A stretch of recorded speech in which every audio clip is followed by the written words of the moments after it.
अनुष्ठान करतो आई मी वनी डोंगरी, नाथ मच्छिंदर आला तुझ्या दरबारी.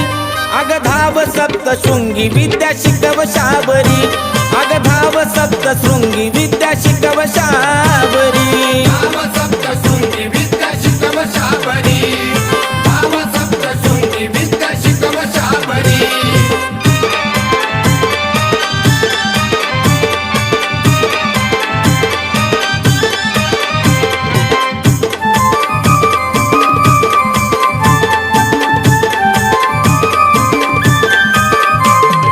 कवी नारायण आहे मच्छिंदरामान, गुरुदत्तान आई फुकले मान.